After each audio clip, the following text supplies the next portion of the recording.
Warm salutations from the Sovereign Self. This video introduces, including an orated introduction, the introduction to the book of Clairvoyance and Occult Powers. Of course, this is backwards for you. By William Walker Atkinson, using his pen name, Swami Panchadasi. Now, in a prior video of mine called Clairvoyance and Telepathy, Vision and Thought for Action, I promised to you that I would give you practical instruction, that I would be providing for you practical instruction in the development of clairvoyance and telepathy.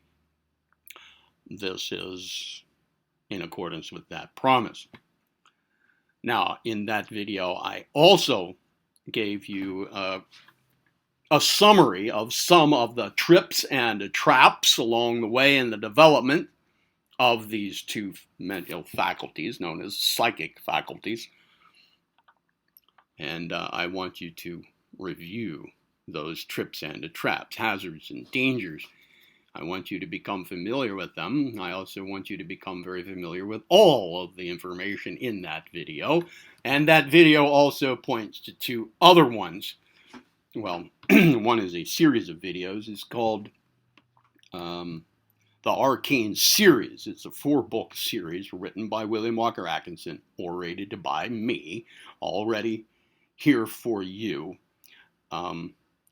It's the arcane teaching, the arcane formulas, vril or vital magnetism, and the mystery of sex or sex polarity.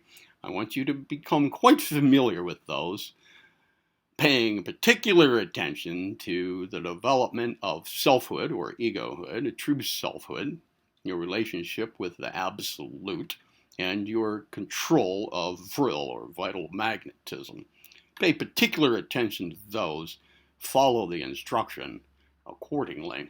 I also pointed you to a prior posted video of my own called Attention, the general fact, technique, rule, and solution. I want you to attend to the material in that video and follow the indications therein. Okay, consider those things to be prerequisite to the material here. And there will be other things, as I insinuated, or as I told you in my clairvoyance and telepathy, vision and thought for action video, that I will be providing you with other information that I consider to be key to your augmented safety and progress in your developments of clairvoyance and telepathy.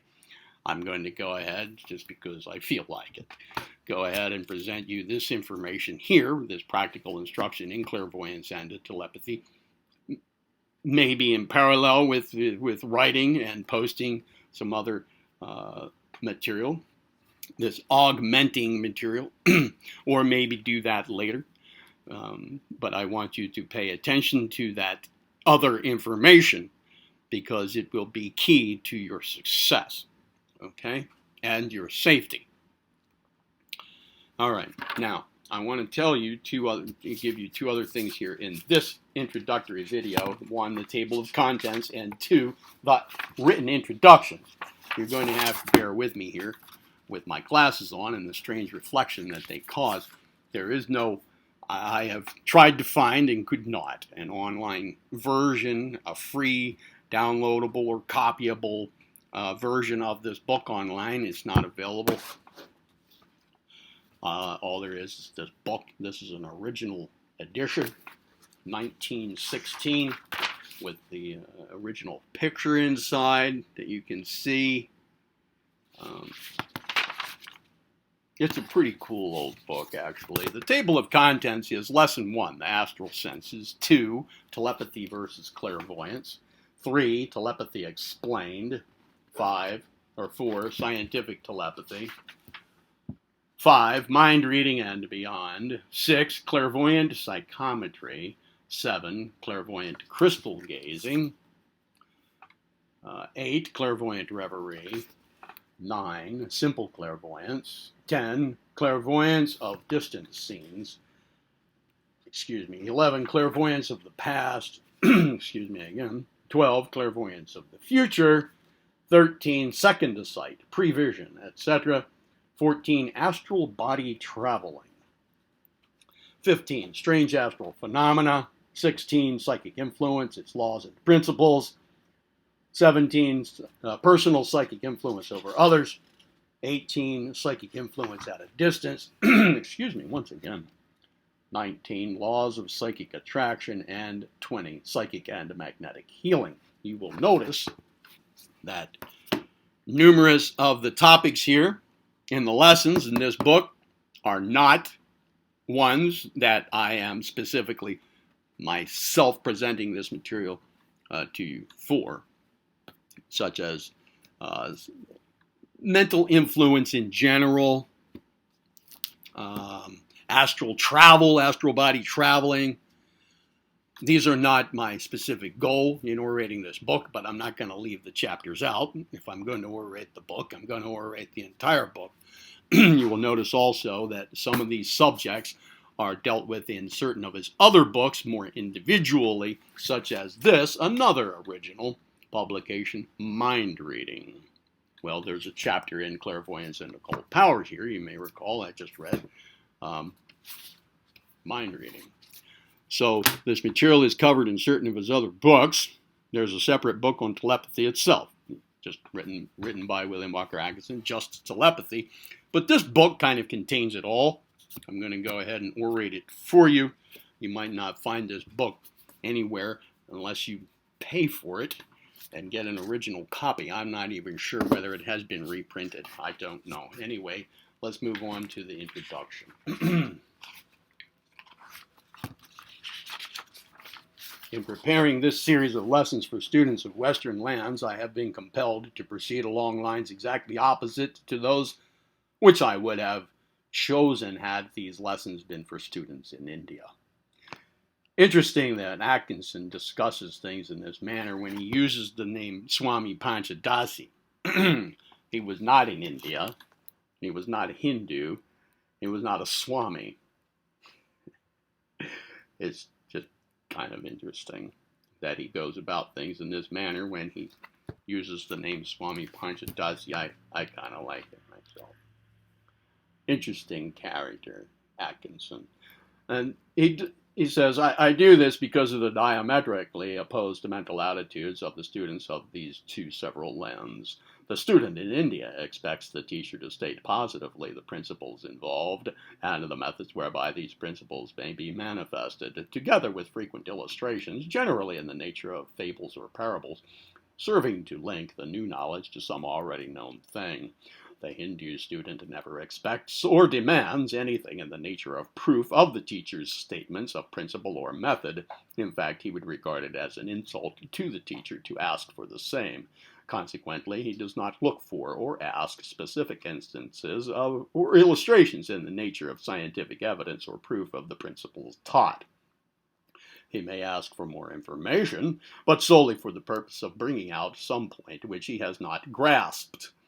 But he avoids as a pestilence any question seeming to indicate argument, doubt of what is being taught him, or of the nature of a demand for proof or evidence.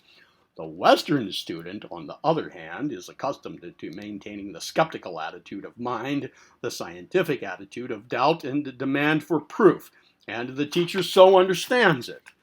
Both are accustomed to illustrations bringing out the principles involved, but these students must not be fanciful or figurative. They must be actual cases, well authenticated and vouched for as evidence. In short, the Western teacher is expected to actually prove to his students his principles and methods before he may expect them to be accepted. This, of course, not from any real doubt or suspicion of the veracity or ability of the teacher, but merely because the Western mind expects to question and be questioned in this way in the process of teaching and learning. Consequently, in this series of lessons, I have sought to follow the Western method rather than the Hindu. So far as is possible, I have avoided the flat positive statement of principles and methods, and have sought to prove each step of the teaching. Of course, I have been compelled to assume the existence of certain fundamental principles in order to avoid long and technical, metaphysical, and philosophical discussions. I have also had to content myself with the positive, flat assertion of the existence of the astral plane, the Akashic records, prana, etc., which are fundamental postulates of Hindu philosophy and occult science. For these are established solely by the experience of those who are able to function on the higher planes themselves. But beyond this, I have sought to prove by direct and positive evidence adapted to the Western mind every step of my teaching and methods. In offering this scientific proof, I have purposely, omitted, except in a few instances, all mention of occult or psychic phenomena occurring in India, and have confined myself to instances occurring in Western lands to Western persons. Moreover, I have avoided quoting and citing Hindu authorities, and have instead quoted and cited from authorities well known and respected in Western lands, such as the Society for Psychical Research, and the prominent scientists interested in the work of the said society. In this way, I have sought to furnish the Western student with examples, cases, and illustrations familiar to him and easily referred to. Had I cited Indian cases, I might be accused of offering proof that could not be easily verified, and quoting persons unknown to my readers. There is a wealth of such cases and illustrations in India, naturally, but these as a rule are traditional and are not available in printed form, and these would not likely be very satisfactory to the Western student. I must, however, positively and firmly state that while these cases and illustrations, these quotations and citations are purely Western, the principles they illustrate and prove are among the oldest known to Hindu occult science and philosophy at the same time. In fact, having been accepted as proven truth in India for centuries past, there is very little demand for further proof thereof on the part of the Hindus. In the Western world, however, these things are comparatively new and must be proved and attested accordingly. So, as I have said, I have cut the cloth of my instruction to conform with the pattern favored for the Western garment of knowledge. So far as the illustrations and cases, the quotations and citations are concerned, these are purely Western and familiar to the student. But when it comes to the principles themselves, this is another matter. I must be pardoned for stating that these are the outgrowth of Hindu thought and investigation, and that he who would discover their roots must dig around the tree of the wisdom of the East, which has stood the storms and winds of thousands of years. But the branches of this mighty tree are wide-spreading, and there is room for many Western students to rest in its shade and shelter. In these lessons, I have referred occasionally to my two little books entitled The Astral World and The Human Aura, respectively. To those who are interested in these subjects, I recommend these little books. They are sold at a nominal price and contain much that will be helpful to the student of Hindu occult science. They are not required, however, to complete the understanding of the subjects treated upon in these lessons, and are mentioned and recommended merely as supplementary reading for the student who wishes to take little side excursions away from the main trip covered here in these lessons. I trust that my students will find the pleasure and satisfaction in studying these lessons that I have in writing them. Swami, Panchadasi, William Walker Atkinson. So, the next video in this series will be Lesson 1, which again is,